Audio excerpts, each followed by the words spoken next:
today the team are testing the Vauxhall Ampera. This brand new battery-powered saloon is something of a revolution. Unlike most electric cars, the Ampera has a petrol engine as well as an electric motor. So, after you've used the 50-mile range of the batteries, it can run on petrol power instead.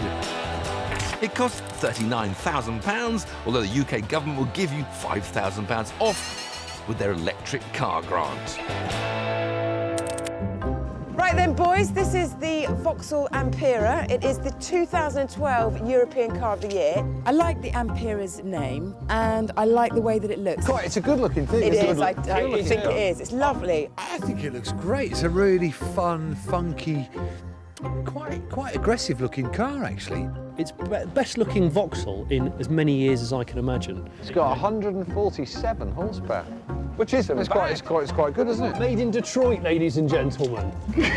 Right, we're in the poke. It's cold out here. It's time to get inside. I think we're all very impressed with the build quality as well. We got inside, there's plenty of room.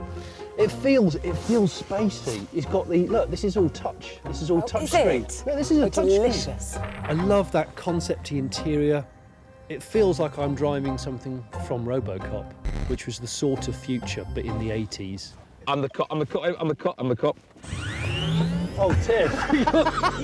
I loved the way it sounded, that robotic. Wow. It was lovely. And then when I finish my duty, it's... Two words, embarrassing dad. The little tones and the chimes and the gongs which go on, you might think they're a bit tacky, but actually they're not. But then you suddenly realise it is a £39,000 car. But then, of course, the idea is you're not paying any money for petrol. We took the Ampera out for a couple of drives. The first drive was with me at the wheel. Oh, I like this. There's not a great deal of body roll. I mean, I'm not really bunging it into corners. A lot of people buy a car for refinement and quiet, and it doesn't get more quiet than an electric car. The big thing about this car is that it's an extended range electric vehicle. So unlike a normal hybrid car, when the petrol engine is used to drive the wheels, this is used just to drive the electric motor. What, like a generator? Like a Jenny. All the petrol engine does in this instant is to drive the electric motor, which then powers the wheels. I need to go back to drawing school. I think that looks more like a shunted caravan. I really like the way it drives. I enjoy it. I think it's one of the best products. We're just poodling around town. It's not sporty, is it? I mean, It's not sporty, but I think it's better than the Prius. You could buy that car and you'd be very happy, whether or not you wanted to buy it as an eco-statement or not.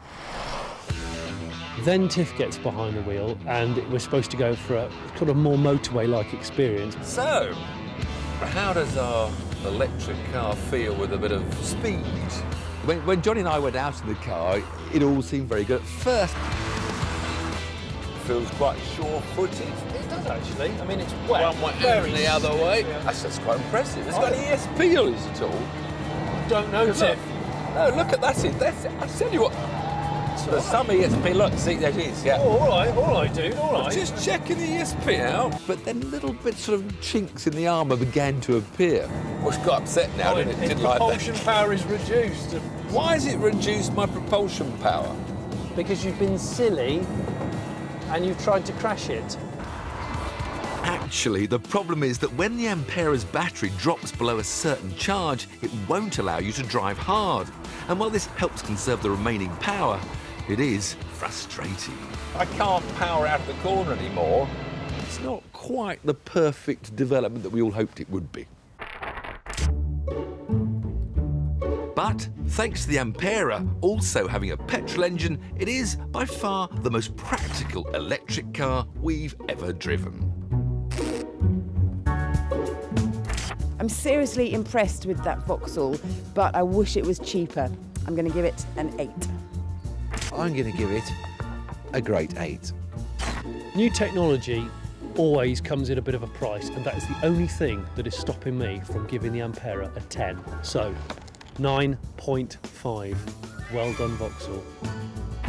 If you want to go electric, the Ampera is certainly a step in the right direction, but it's still far from perfect. It gets a solid 6, which gives the Vauxhall Ampera a team test score of 31.5 out of 40.